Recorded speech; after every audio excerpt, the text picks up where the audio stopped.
Right, so next advocacy, independent mental health advocacy.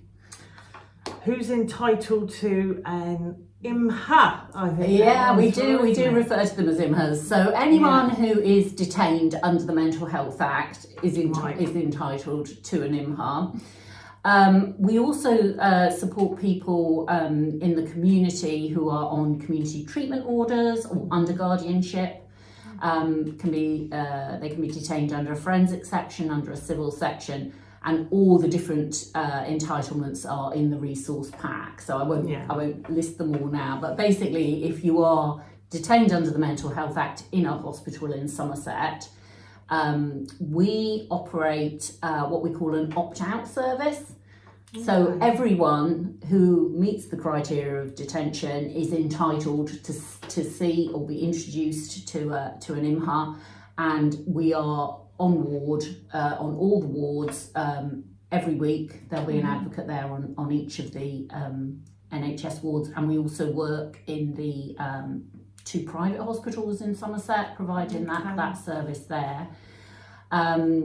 And you know, if you want the advocate and you want to engage with the advocate, that we're there for you. And similarly, if you don't, then we're not going to force our services on you. We do also work with people who might not be able to instruct an IMHA, but if people feel it's in their best interests to be introduced to an IMHA, then we'll work on their behalf in a non-instructed way. So everyone who's entitled to under the Mental Health Act, you know, should get the services of an IMHA. So in what sort of situation might somebody benefit from having an IMHA? So the IMHA is there to sort of make sure that the person understands their section and understands their rights. So, you know, they have the right to appeal. We'll support people if they want to have a tribunal. We can support people if there's things that they're not happy about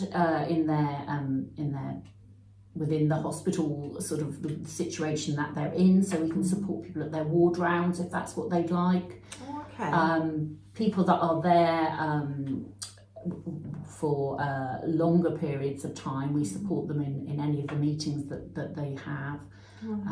And, you know, we are there to make sure that their voice is heard in a similar way, you know. So it could be that, you know, you'll sit alongside somebody and they'll say, well, actually, I'm not happy about these things. You might make a little plan together, you know, you're going to go into the meeting together.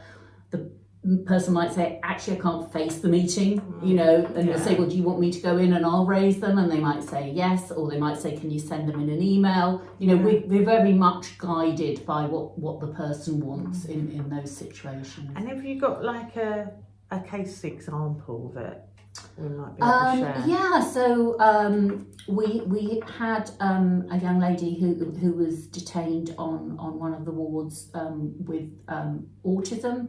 And she was really struggling with the fact that the room that she was in, she wasn't allowed to shut the bathroom door, and so we worked about getting her sort of, you know, raising her views and wishes, and she was moved to a sort of an environment that sort of better met her needs.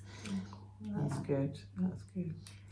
So have your advocates kind of been trained to support people with a variety of different needs, neurodivergencies?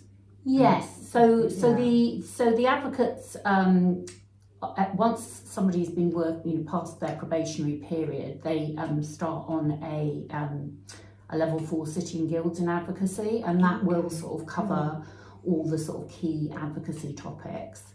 And it sort of takes, they have to be qualified or qualifying in order to provide advocacy support as an independent mental health advocate. Oh, okay.